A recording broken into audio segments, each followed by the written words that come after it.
on Power Talk AM 1460 and FM 101.1. Streaming worldwide on iHeartRadio. Jan Price talks to the movers and shakers in the film business. The Jan Price Show. You're listening to The Jan Price Show, and my guest today, and I'm so excited to have her here, is documentary filmmaker and daughter of renowned actor Paul Henreid, Monika Henreid. Lovely to have you here, Monika. Thank you, Jan. My pleasure. I've been looking forward to this interview for a long, long time.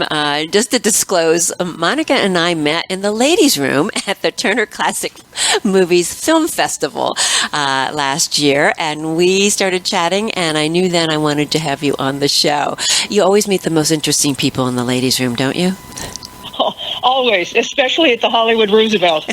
What could be more classic Hollywood than that? Exactly. Well, you have been busy working on a documentary about your father, and as I said to you, I was homesick with the flu, and all I did was watch old movies, and I had recorded many of your father's films, and just, loved each and every one of them. But let's talk a little bit about, because I think it was Train to Munich, or was it Midnight Train to Munich, or Night Train to Munich? Close enough. Night Train to Munich. Night Train to Munich. He had a much longer name. So let's talk a little bit about how and when he shortened his name. Well, if you really want to start with that, we have to go back just a little bit farther when on his birth certificate it actually says his name is Paul von Henreid Ritter von Fesel-Waldingau. Wow. So that on a marquee would be, ridiculous. So he became Paul von Henreid, and then after doing the films in London and also actually appearing on the stage there, it was thought again it needed to be, shall we say, less Germanic sounding, because that was indeed the late 30s, 38, 39. And then by the time he came to the United States, of course, they wanted to Americanize it even more. But, I mean, still to this day, I'm having to explain to people how to pronounce it or how to spell it, and it's really it's all okay. It's all okay. We all go through changes. Yes. So tell us a little bit about his career, how he got started in the film industry. Well, he actually got started in the theater. That was his main love as a young man. When asked by his mother and uncles what he wanted to do with his life when he graduated from the equivalent of high school, was that he said he wanted to be a doctor. And of course, the uncles, who were all bankers, said, well, that's out of the question because it's too expensive and you're not a good enough student. So what else do you want to do? And he said, well, I want to be an actor. And they said, don't be ridiculous. We've never had one in the family and we never will. And then what else would you like to do? And he said, well, I think I love books. So anything that has to do with books. So he took a job as an apprentice for a publishing house in Vienna, and eventually was making enough money where he could pay for theater classes, which then led to him joining the actual theater conservatory in Vienna. And out of that, as they say, one thing leads to another. He had the opportunity to go and work with Reinhardt. That led to him doing plays in Vienna, starting his career actually in his early 20s, and getting, bit parts in movies, and then slowly but surely getting better and bigger parts. And that actually ultimately that sort of combination of theater and film took him to London, and the parts in the English films, British films, of course, were much bigger and better, and got him some recognition in film. So it's like everybody's career, it starts in one place and grows and grows and grows. He never lost his love for doing theater. He always, whenever he had the opportunity, even until the 1970s, he went back and did theater. He did Don Juan in Hell. So, and then, he would do guest appearances on television shows and things like that. And he did a few films, too. But by then, he was directing more than doing anything else. He decided to move from in front of the camera to behind the camera. What made him transition into becoming a director? Pretty much being blacklisted for the third time in his life. Wow. And that was because of the House. He was a member of the Committee for the First Amendment, and the backlash from that literally cut him off from work from all of the major studios in Hollywood. They would not touch him. So he had to go to work in independent films, and that allowed him to, since they couldn't pay him his full salaries in these smaller companies, he was just, graying the area, so to speak. I mean, he got more involved in looking at the financing of the film. He got more involved in looking at the producing end of a film. He got more involved in what it takes to be a director. And it sort of organically evolved, which, of course, worked out pretty well for all of us. That's great. But where else was he blacklisted? You said he was blacklisted 3 times. The first time was in Austria, Germany, by Goebbels, who he was going to take a contract at UFA, and when he found out he had to sign with the National Socialist German Film Guild, he said no, and he sort of threw that back in their face, and then they got very unhappy about it, and they blacklisted him from doing film. They were actually taking his name off of films he'd already done. Wow. Then when he went to England and he was beginning to have a success, it was, like I said, the end of the 30s, and that was not a good time to have a number 1 Germanic name or to be an Austrian in England. So he was considered an enemy alien first class, and he and my mother were going to be separated and either deported or sent to detention camps. And he couldn't work in England anymore, and an American producer had seen him in one of the plays and then agreed to sign him and bring him to the United States to do theater on Broadway. So he did not have to be split up from your mother then? No. Their whole story is a Hollywood movie. You couldn't write this. What they experienced, what they went through in their young years, and because they were in their 20s. They were in their late 20s when all of this was happening. Let's talk. Well, I do want to talk about your parents' relationship and get into it, because there's so few marriages in Hollywood that last us a lifetime like theirs did, but also just surviving being blacklisted in 3 different times in 3 different countries is kind of amazing, and overcoming that too. So, do you want to talk a little bit more about how that affected him, the being blacklisted, how it affected him, not only just his career, but just how it affected him on a personal level?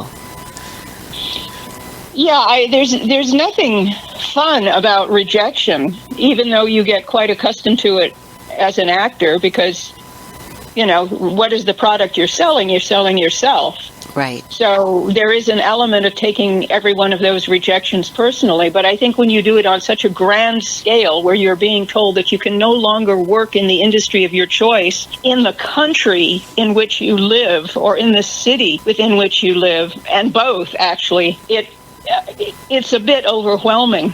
Lucky for him that he did meet my mother, and that they did literally fall in love, as in romantically in love. She came from a family of artists. She came from a family of playwrights, and my grandfather, her father, was the director of the Kunsthistorische Museum in Vienna for 30 years. So he not only got a wonderful girlfriend and then wife, but he got a whole family that could support him and understand him and help him get through these really, really dark times.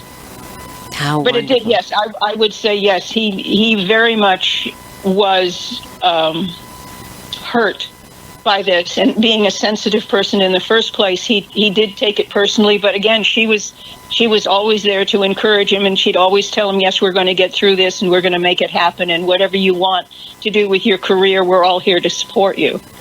Wow, that's wonderful. Yeah. That's what everybody needs, especially in the arts. Go ahead. Absolutely. So how did they meet? And can you talk a little bit about their relationship, because it was a love story? Absolutely a love story. They each went to private school. She had gone to an all-girls school. He went to an all-boys school. In Vienna? And this is in Vienna? In Vienna, Mm-hmm. Yes, in Vienna.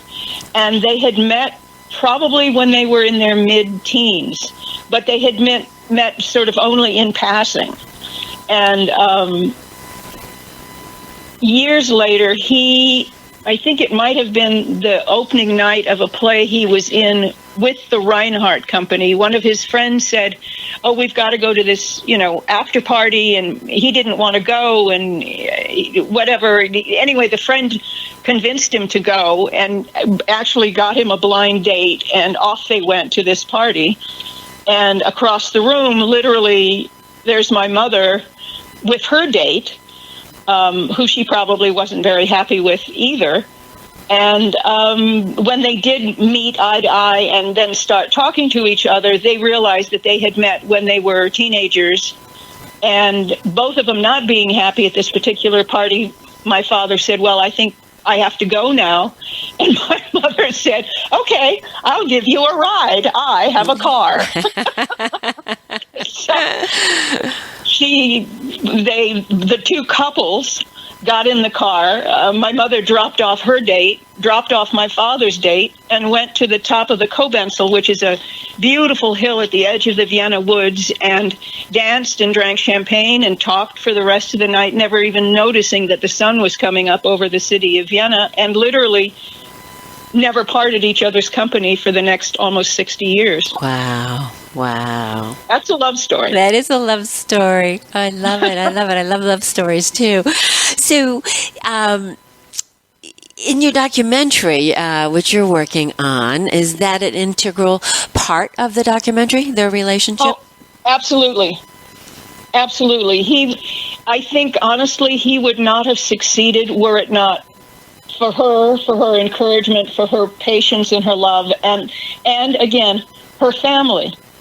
Because she surrounded him, her family cushioned him from everything that was bad and difficult and heartbreaking. They were all there to support, even to the point where when my parents were living in Los Angeles, my father, who had had some success in film rather quickly, could afford to bring her parents and other members of the family over to the United States and actually buy them a house in Santa Monica.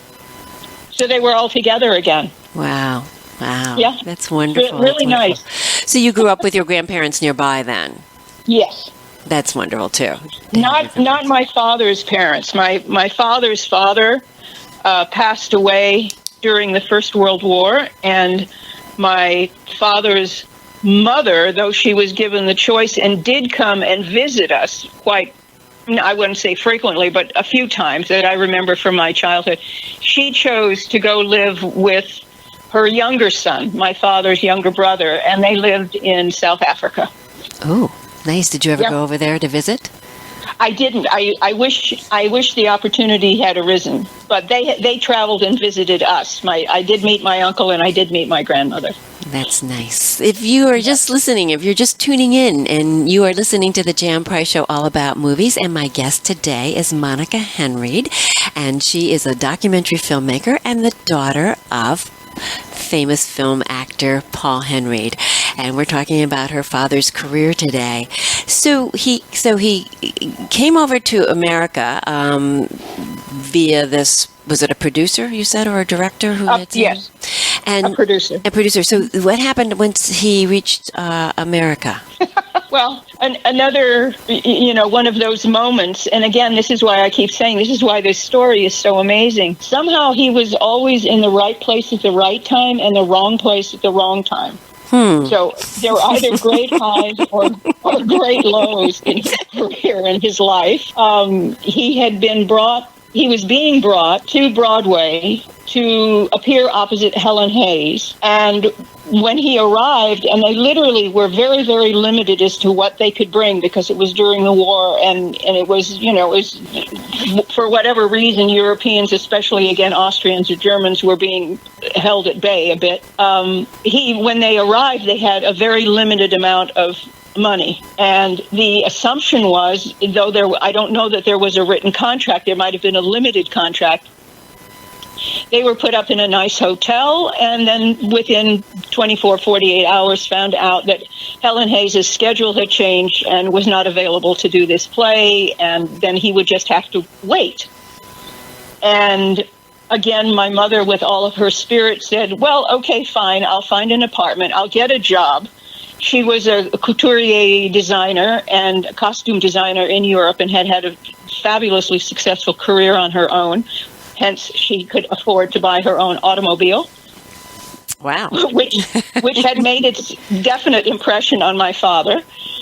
And, it was one of those moments where it was really her turn, so to speak. And she said, okay, I'm going to go. I'll get a job. I'll find us an apartment. What she didn't tell him was that she was literally taking all of the money that they had and spending it on 1 month on the most expensive apartment in the best neighborhood that she could find in New York City.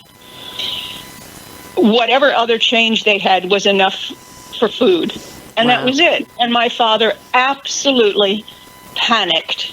What are you doing? What are you thinking?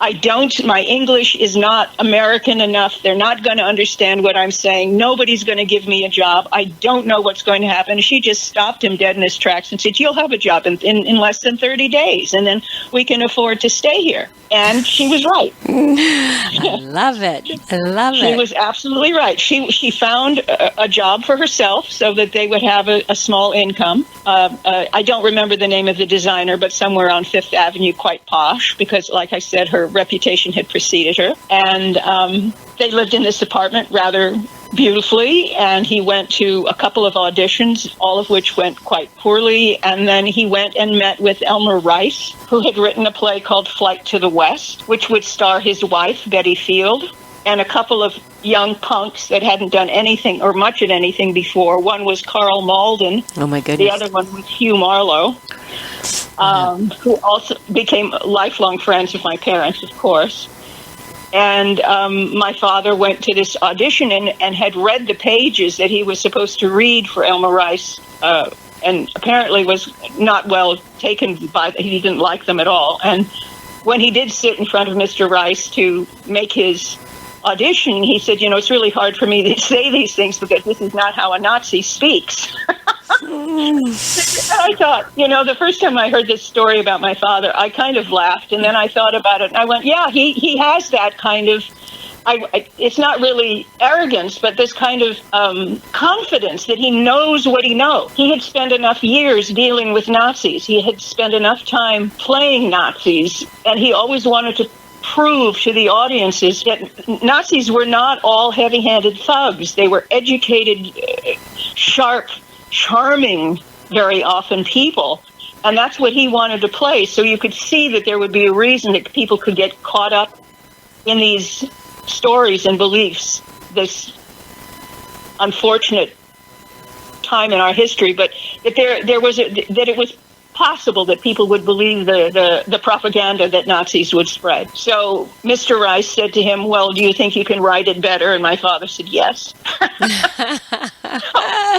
All right, you have the weekend to rewrite what you think, write or make the notes accordingly, and then bring it on, come back on Monday. And he did that. And as they say, the rest is history, because he got the role and he played the role on Broadway. And what was the play? What was the name of the play? Flight to the West. Flight to the West? Right, Flight to the West. Flight to the West. And the beauty, again, of the coincidence and the cosmos working in one's favor after all of the difficult times that they had together. The same time that he was in this play on Broadway, Night Train to Munich opened literally a block and a half away. Wow. So from being completely unknown, he went to having his name on 2 marquees in New York City simultaneously. Wow. How exciting. Yeah, it's amazing. How exciting. So how long was he in the play? I think the play ran in 2 increments, and it was done through the Writers Guild, I believe. I'm sorry, I don't have that at my fingertips right now. But that's all right. They had it was successful enough where they could move it to when the one run finished, they moved it to another theater. It was quite well received. It was, again, one of those plays that was difficult because it did deal with Nazis, and it did deal with propaganda, and it wasn't Annie, get your gun. It wasn't Hello Dolly. It was a very somber think piece. Did he ever do the play with Helen Hayes? No, never. That never happened. That never happened. That never happened. And she's such an amazing stage actress in particular. Indeed. So, yeah. Yes. So where did he go from there? So he did this play, and he had the night train to Munich, and they and was spotted by a talent agent, I believe, from RKO originally, who again they brought them out to Hollywood, to Beverly Hills. Put them up at the Beverly Hills Hotel for a film to star with Ginger Rogers, and he was upside down and inside out happy because she had won the Oscar, and he thought that would just be the best, jumping off point for a Hollywood career. And after, I think, again, 24 hours at the Beverly Hills Hotel, the agent said, no, Ginger Rogers is not going to do the film. Oh. What was the film? So once again, my mother to the rescue. What was the film? Do you know the name? Do you remember the name of the film? I don't. Okay. I think it may have been Joan of Paris, which is what he ultimately ended up doing. Okay. Or it may have been something else in between. Okay. I don't actually know. But anyway, he when he went to the studio, they were to introduce him to Michelle Morgan, and he just thought to himself, great, terrific, a Hollywood premiere role for us, a French girl and an Austrian. What chance have we got of having careers? That didn't seem, it wasn't seemly that would be a good way to start a career. He thought it should be opposite someone who was already established in Hollywood. Ultimately, it didn't work out badly at all. They both had very nice careers. And that's Joan of Paris? Joan of Paris with Michelle Morgan. With yes. Michelle Morgan. Wow. So you said your mother, I'm sorry, I interrupted you, but you said your mother kind of stepped up and at what point was that? What did she do? What did she do when she stepped up again? She was doing it all the time. Because she had to, because his career would rise, and then something would happen, and he was supposedly moving on to the next step, and as soon as he got to whatever the next step was, something would collapse, something would be pulled out from under him, and she would be there one more time saying, no, it's just another stupid, stepping stone, and we'll get through it and it'll be okay. And he's saying, well, we'll go somewhere else or go back to New York. And she's saying no. She was always the one to, that expression, the wind beneath his wings. Yeah. That was her. That's who she was. Wow. And they were intellectually on the same level. They were artistically on the same level. They were, for many years, financially on the same level. There were a lot of reasons why their relationship worked for a long time. Truly amazing. Well, I am looking forward. You're so fascinating, and I want to hear more about your father's career for sure. So we have a lot more to talk about. So we're going to have you back on the show for part 2. So we thank you for being on the show, My Monika. pleasure. And thank you so much, Monika. You're welcome. Thank you, Jan. You're welcome. Go to the Jan Price Show on Facebook to learn about upcoming shows. And while you're there, like my page. And to listen to the Price Movie Minute movie reviews and to listen to archive shows that you may have missed, go to thejanpriceshow.com. On Power Talk AM 1460 and FM 101.1, streaming worldwide on iHeartRadio. Jan Price talks to the movers and shakers in the film business. The Jan Price Show. Hi, this is Rich Little. Join me in beautiful Carmel by the Sea the weekend of March the 29th and 30th to celebrate the legendary Doris Day's 97th birthday. Enjoy a 60th anniversary screening of Pillow Talk with film host Ben Makowitz and Q&A with Doris's co-stars Jackie Joseph, Peter Marshall, and me, and a special concert by Michael Feinstein. Auctions, raffle, dog adoptions, and more. Proceeds benefit the Doris Day Animal Foundation. Hey, I'll even bring along Doris's leading men like Clark Gable, Jimmy Stewart, or Cary Grant. Visit DorisDayAnimalFoundation.org for tickets and more information.